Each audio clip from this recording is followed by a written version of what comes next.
প্রতিটি মুহূর্ত বাংলাদেশের জাতীয়তাবাদে বিশ্বাসী বিএনপির নেতা কর্মীদের সংগঠিত করে আমাদের এমন একটি পর্যায়ে 2024 জুলাই আগস্টে নিয়ে এসেছিলেন। সেই আন্দোলনের নেতৃত্ব দিয়েছিলেন, তার নেতৃত্বে সর্বশেষ পর্যায়ে ছাত্র জনতা যোগ দিয়েছিল এবং এদের থেকে সক্রিয় আওয়ামী লীগকে পুনরায় বিদায় করেছিল।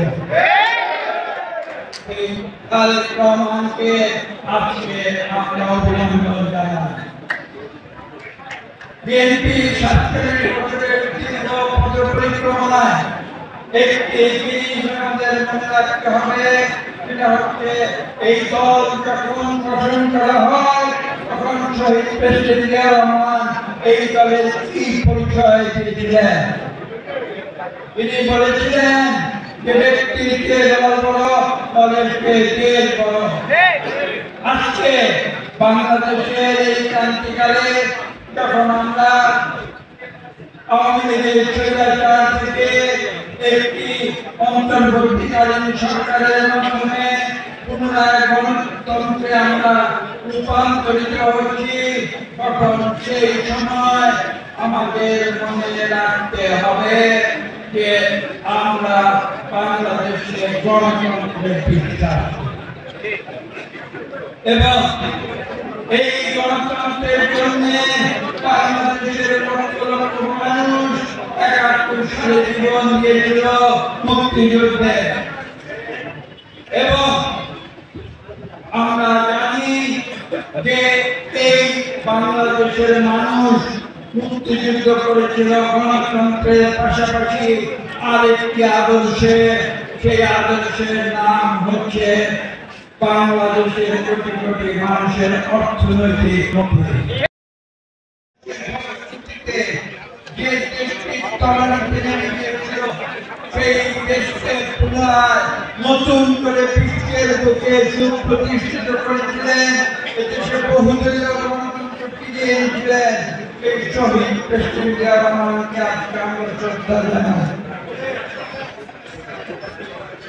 বিএনপির দীর্ঘ 47 বছরের ইতিহাস আমি এই স্বল্প সময়ে আপনাদের সামনে বলে শেষ করতে পারবো না।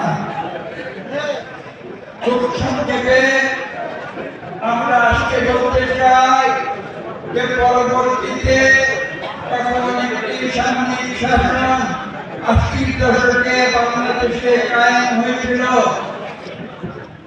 শহীদ প্রেসিডেন্টকে যখন একটি কুচক্রী বাহিনী তাকে পৃথিবী থেকে সরিয়ে দিয়েছিল, তারপর আমরা বেগম খালেদা জিয়ার নেতৃত্বে ঐক্যবদ্ধ হয়ে তিনি রাজপথে সংগ্রাম করে পুনরায় এই দেশ থেকে সামরিক শাসনকে উদ্ধার করে বাংলাদেশে তিনি শহীদ প্রেসিডেন্ট জিয়া রহমান যেমন বহুদলীয় গণতন্ত্র ফিরিয়ে দিয়েছিলেন 5 সাল তেতুল করে, একইভাবে এবং খালেদা জিয়া এই দেশ থেকে সামরিক শাসনকে দূর করে দেশের পার্লামেন্টারি গণতন্ত্র ফিরিয়ে এনেছিলেন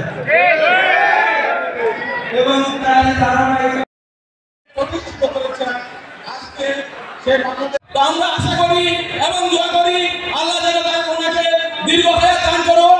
আর আমাদের যে একটি কাজ, সেটা হচ্ছে আগামী নির্বাচন আমরা একটি শুধু পরিশ্রম